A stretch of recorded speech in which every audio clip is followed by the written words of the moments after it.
Times of Swaraj में आप सबों का स्वागत है और मैं हूं संतोष सिंह।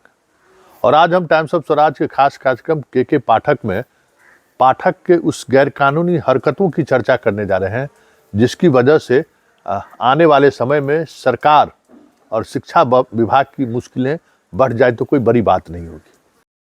देखिए, ये है हमारे भाई साहब, हैंडीकैप हैं और औरंगाबाद से 110 किलोमीटर दूर है। ये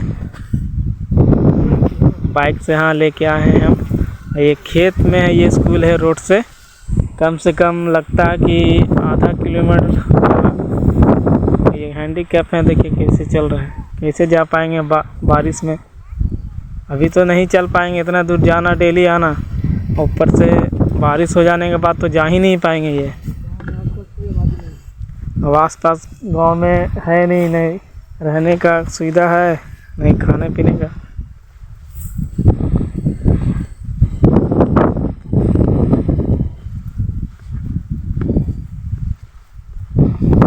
आराम से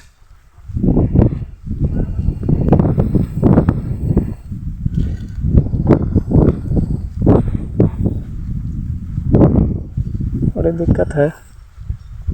सूखा रहे तो जा सकते हैं, मगर बारिश होने के बाद तो जाने पॉसिबल है ही नहीं।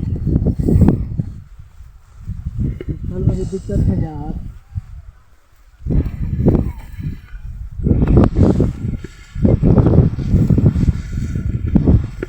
गाड़ी घुसा देते हैं, मगर दिक्कत होगा, मगर गिरे पड़ेगा। आ रहा है, वो रास्ता बनवाना चाहिए था। है बच्चा लोग भी नहीं जाएगा पढ़ने, कैसे जाएगा, बारिश हो जाएगा तो।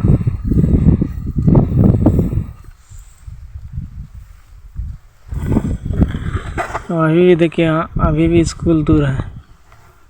अभी यहाँ से मुड़ना है गांच से स्कूल के पास। रोड से कम 10 मिनट लगेगा चलने में, 15 मिनट इनको।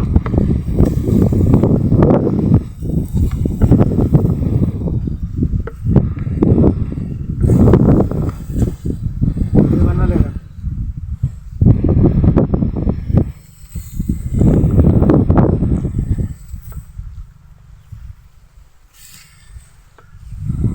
देखिए, कई बार गिर जाएंगे ये।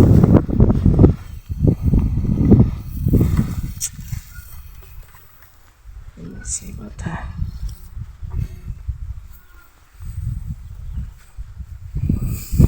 बंद कर देते हैं, ज़्यादा नहीं है।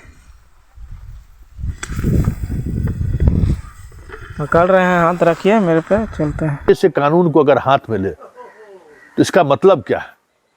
क्योंकि ये बड़ा सवाल है कि एक पदाधिकारी इस तरीके से व्यवहार करे शिक्षकों के साथ, कर्मचारियों के साथ, उनके राइट का अगर वो ख्याल नहीं रखे, और वो राइट जो संसद के द्वारा उसे दी गई है, अगर उस राइट का भी वो ख्याल नहीं रखे तो फिर वो उसके रहने नहीं रहने का मतलब क्या है?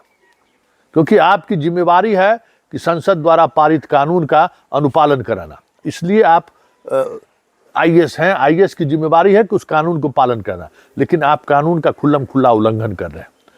और आपको पता होना चाहिए कि ये जो कानून है, इस कानून के उल्लंघन करने पर किस तरीके की सजा का प्रावधान है, और उस सजा के प्रावधान के लिए कोर्ट जाने की जरूरत नहीं है।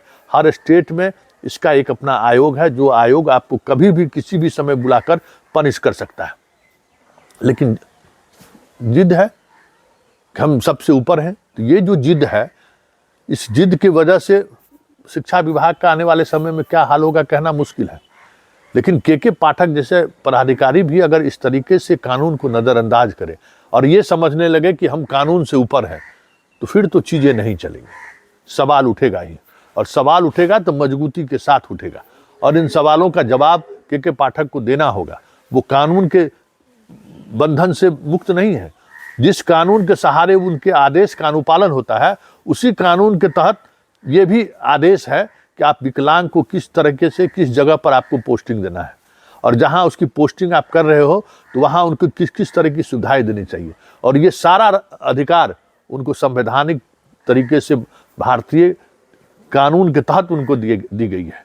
ये कोई खैरात में उसको नहीं मिला है, कोई खैरात में उसे नहीं मिला है, उसे कॉन्स्टिट्यूशनली वो राइट उसको है, वेलफेयर स्टेट है। ये तालिबानी राज नहीं है कि किसी एक अधिकारी का जो मन हो वो हम कर देंगे, हम नहीं मानेंगे। ये आपको करना चाहिए और हमें लगता है कि आने वाले समय में नहीं, जल्द से जल्द ये निर्णय लेना चाहिए। इसका ये मतलब नहीं कि आप नौकरी दे दिए तो इसका मतलब वो आपका बंधुआ मजदूर है, जहां मन होगा वहां भेज दीजिएगा। जैसे आप सरकारी कर्मचारी हैं, आप आईएएस हैं तो वो टीचर है, दोनों में कोई फर्क नहीं है, दोनों के राइट इक्वल है, दोनों का ड्यूटी इक्वल है और दोनों की जिम्मेवारी है कि जो कानून कहता है, जो संविधान करता है, उसके दायरे के अंदर में रहकर काम करें। लेकिन आप उस दायरे को तोड़ रहे हैं और दायरे को तोड़ना कहीं से भी न्याय संगत नहीं होगा। तो ऐसे में हमें लगता है कि इस तरीके के जितने शिक्षक बहाल हुए हैं, विकलांग शिक्षक, उनको इस तरीके का प्रोविजन शीघ्र किया जाए कि आप जो है 1 महीने के अंदर जल्द से जल्द किया जाए कि इस तरीके से जहाँ कहीं भी परेशानी है उनको तुरंत ऐसी व्यवस्था मुहैया कराई जाए, ऐसी जगह पर पोस्टिंग दी जाए जहाँ उन्हें सुविधा हो।